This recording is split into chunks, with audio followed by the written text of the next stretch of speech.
That's my little Margie. I've been both mother and father to her since she was born. She's grown up now, and you think my job's all done, eh? Well, that's what you think. When she was little, I could spank her and make her mind me. I had control over her. I made her eat her spinach, no candy before meals. And when she disobeyed, I took her roller skates away for a week. But what can you do when a girl reaches this age? She's completely out of hand. I've got a problem, believe me. I've got a problem.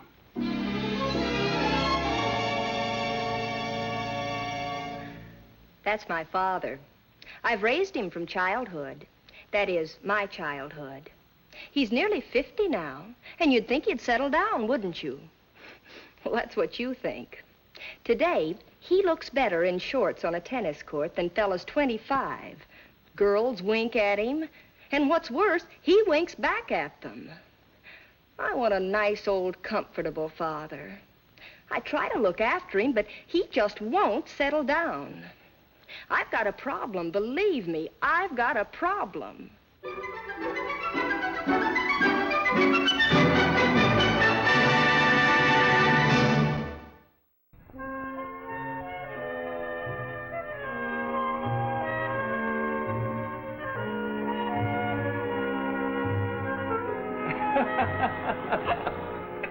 Good night, Charlie. Good luck with your psychology. Oh, I'm not studying psychology. This book's rated something. The biggest seller of the month. I sure wish you'd read it, Mr. Albright. You want me to read it? Why? What's it about? That's why I want you to read it, so you can explain it to me. Did you have a good time tonight? Uh-huh. Well, to coin a hip phrase, it was real George. What a band. How'd you like my getting to play our song? Our song. Every time you hear our song, we have to dance. And of all the songs in the world, why does ours have to be Tiger Rag? Because it's like us. It's alive. It'd be a miracle if we stay that way, dancing to Tiger Rag.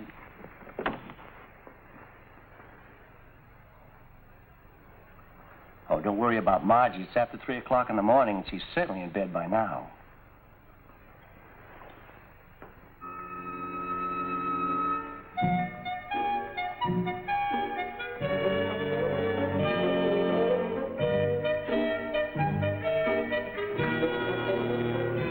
Good night. Good night, darling.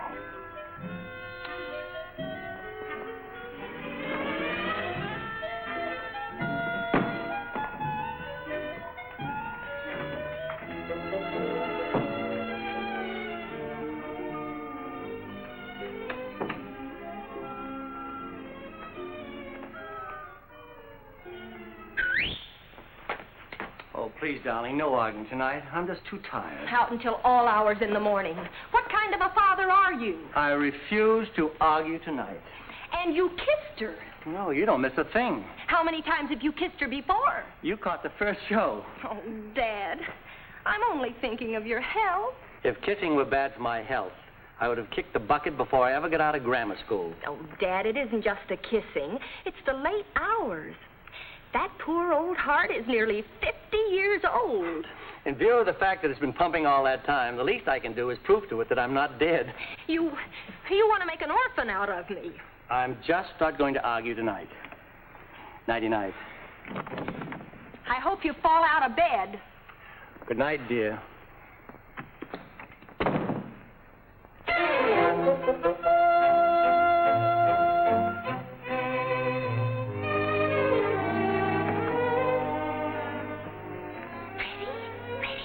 Here I am.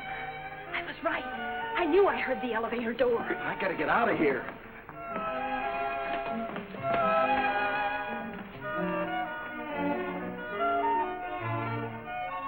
You know, Margie, in spite of the fact that your father dislikes me so much, I don't dislike him. I kind of feel sorry for the old fella. Who knows?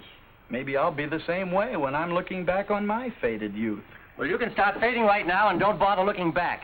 Good night, Margie. Good night, Mr. Albright. What's the idea of having that drooling droop around here until 3 o'clock in the morning? Please, dear, no arguing tonight. I'm too tired. Margie. Now, you I'm listen. 21, and I can do as I please. Margie. Listen, darling, don't you understand? I just want to take care of you. please. It's just that I don't think Freddie's good enough for you.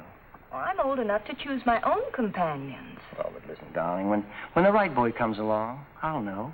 Swell. And I hope the two of you will be very happy together. Oh, darling, don't fight me. Remember, this poor old heart is almost 50. Good night, darling. I'm just not going to argue tonight. Nighty-night.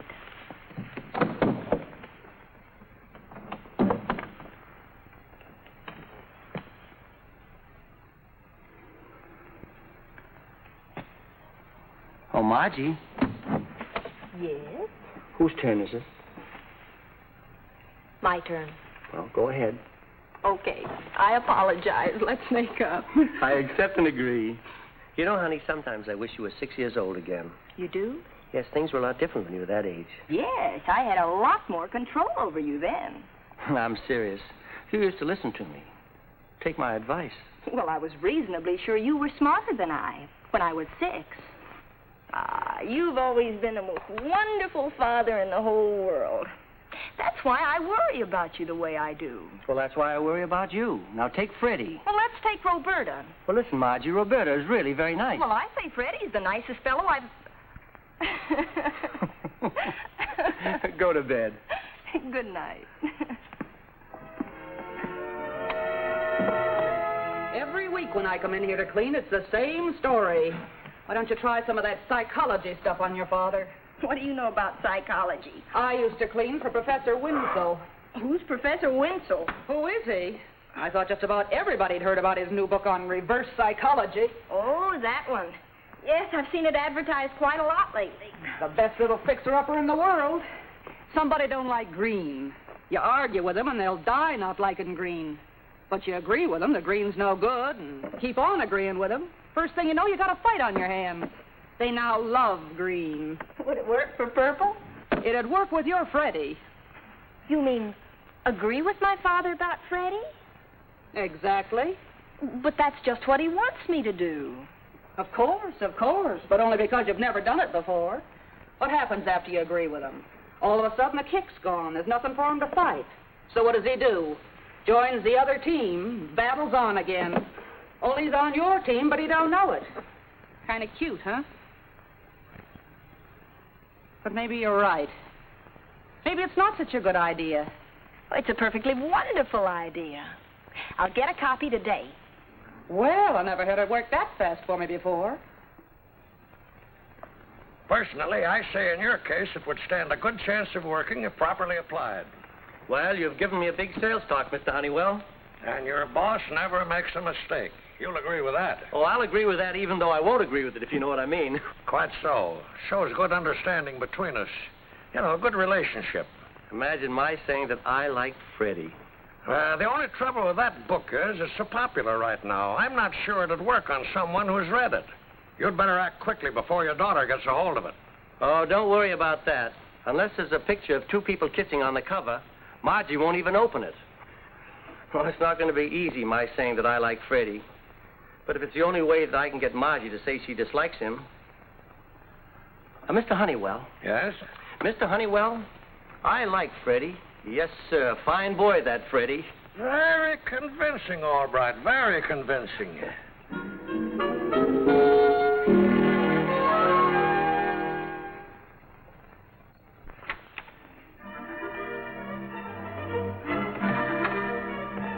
That you, Dad? Oh, yes, darling.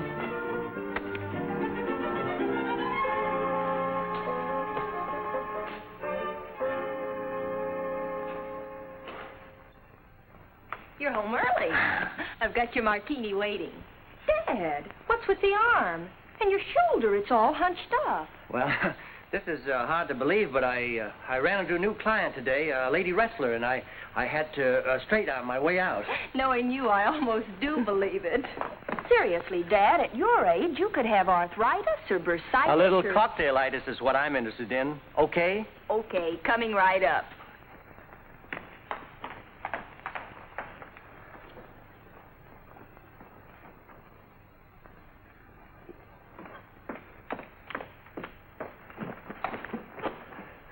Here you are.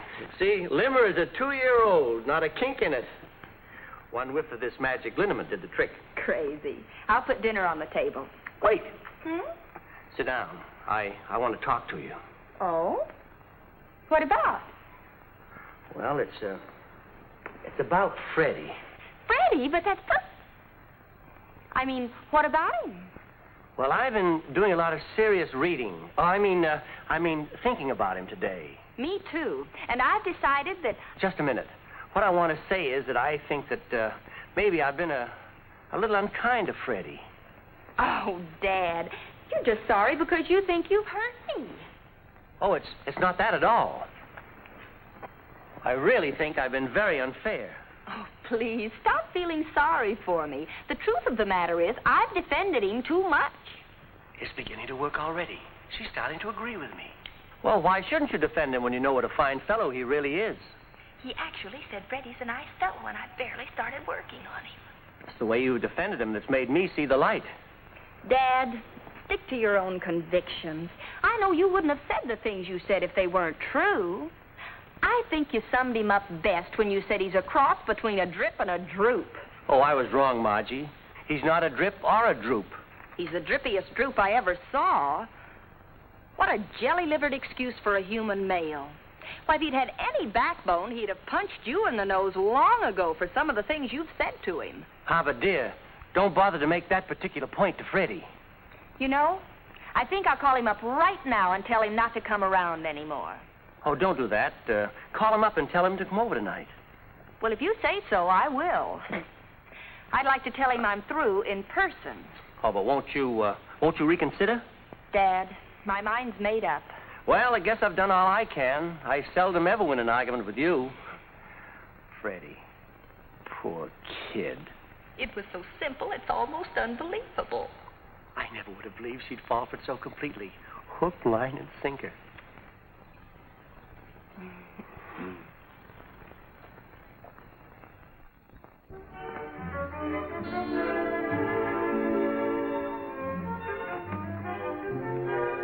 Well, come in, Freddie. Come right in. Come right in. I'm awfully sorry about last night.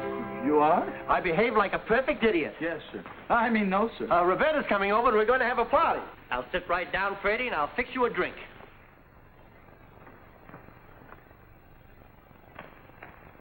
Oh, hi, Margie. Take your hands off me.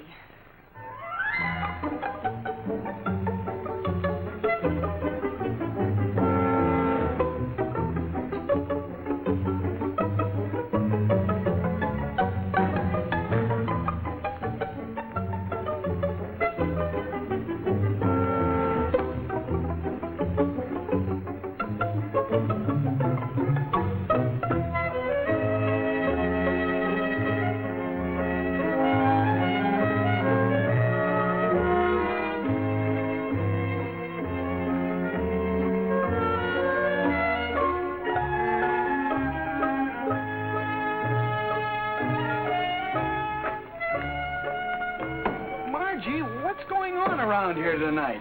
For the first time in my life, your father decides to like me, and now you hate me. Freddie, let me tell you the amazing story of reverse psychology. Huh? Now that we're alone, why don't you... What's going on here tonight? Darling, it's all because of the most amazing book that was ever published.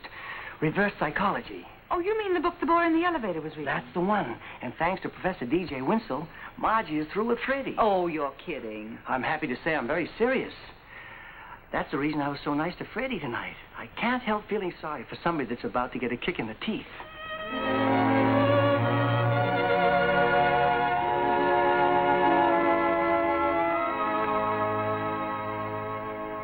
Mighty fine dogs, Mr. Honeywell. Thanks, Albright. I think I'll grab off a few more blue ribbons this year. Say, why don't you come on up to New Haven with me? You just might enjoy that show. Couldn't possibly. I'm taking Miss Townsend to the theater tonight. Not many bosses that take no for an answer. Good understanding between us, Albright. Good relationship. Miss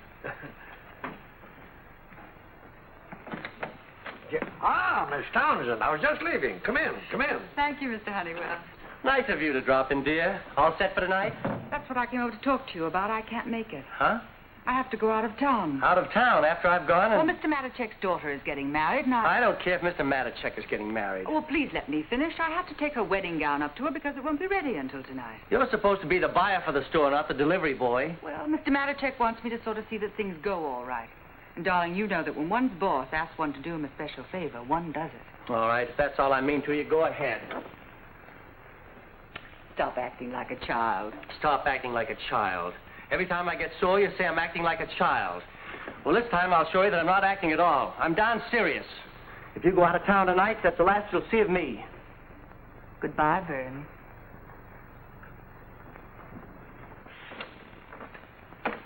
Goodbye.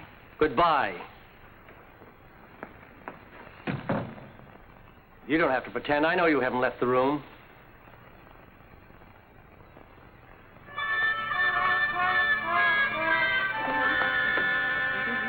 Well, you sound awfully happy tonight. Why shouldn't I be? My father had an argument with Roberta. He says he doesn't think he'll ever see her again. Mm-hmm. What's so interesting? This reverse psychology stuff. Well, how'd you happen to find it? I thought I had it hidden better than that. Well, it was a bit painful, but it paid off. It got me in the hip here, but I came up with 2 dimes, a nickel, and an old lifesaver. You found it there, in that chair? Yeah. But I had it hidden over here.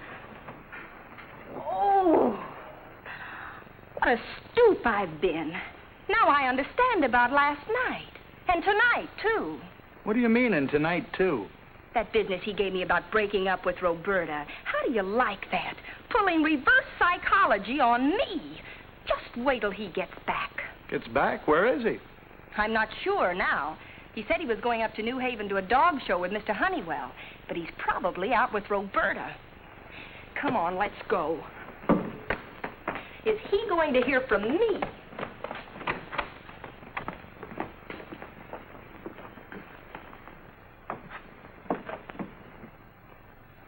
Looks like she's going somewhere.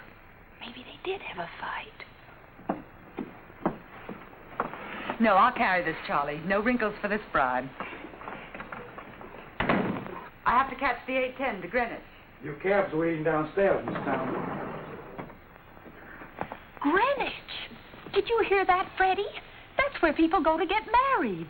Sure, they get married and die and everything up there. Oh, look, Margie, I know what you're thinking, but if they'd had a fight, I hardly think they'd be getting married. But they didn't have a fight, don't you understand? It's just some more of that horrible reverse psychology. Oh, no. I know that look. Whatever it is, you can count me out. I refuse to go along with any of your wild schemes. Freddie, honey. No. Freddie. No.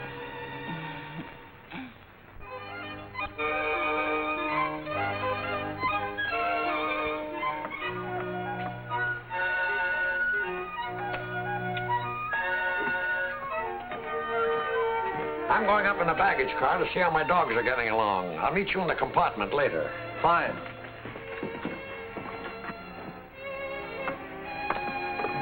Oh, sorry, my fault. Roberta! Darling, you came down to apologize. Well, actually, I came down to, well, like you said, to apologize.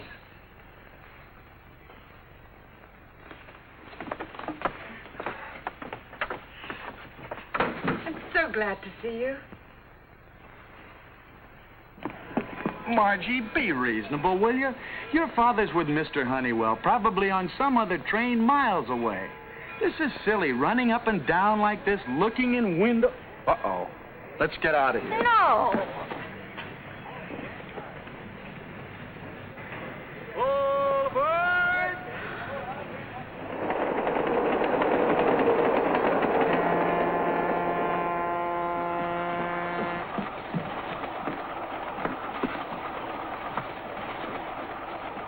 I don't know what, but I'm going to do something.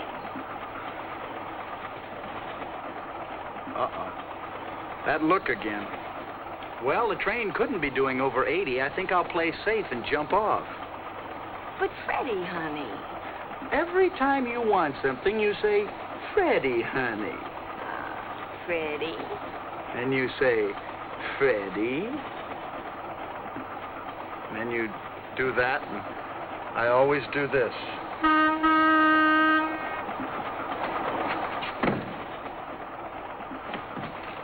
Oh, Porter, bring a couple of martinis to Department 18. Yes, sir.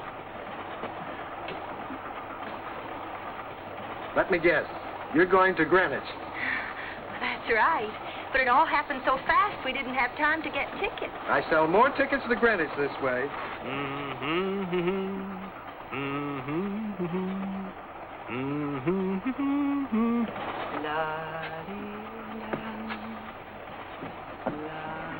Roberta. What's the matter? You've got to help me. We've got to stop them. Stop who? Hurry, they're eloping. Who's eloping? Both of them in the next car. I don't know what to do. I'm all mixed up. You're mixed up. You should be on this end of the conversation. Now, sit down and tell me all about it. Who's eloping in the next car? Margie and Freddie. Margie and Freddie? Well, 3 cheers for reverse psychology. What? Good for them. So that's the kind of help I came all the way back here to get. Well, thank you very much. I'll handle this myself.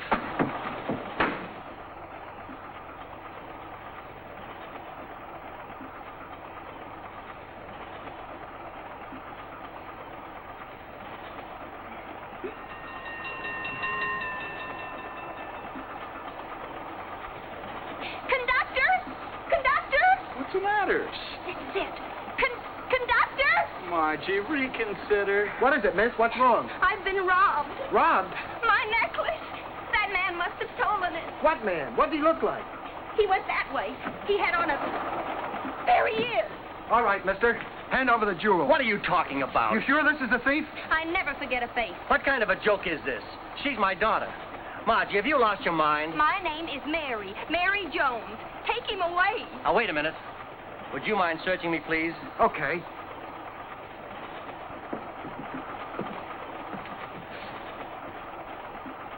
You see? I don't have any jewels. Well, there's somebody that knows me. Tell him who I am. Who, me? Yes, go ahead and tell him. Oh, I never saw you before in my life. So you're in on it, too, eh? Well, there's somebody on this train who'll identify me.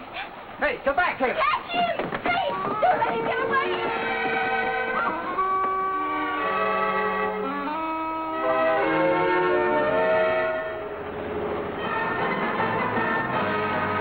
Mr. Honeywell! Mr. Honeywell! Mr. Honeywell! Here he is.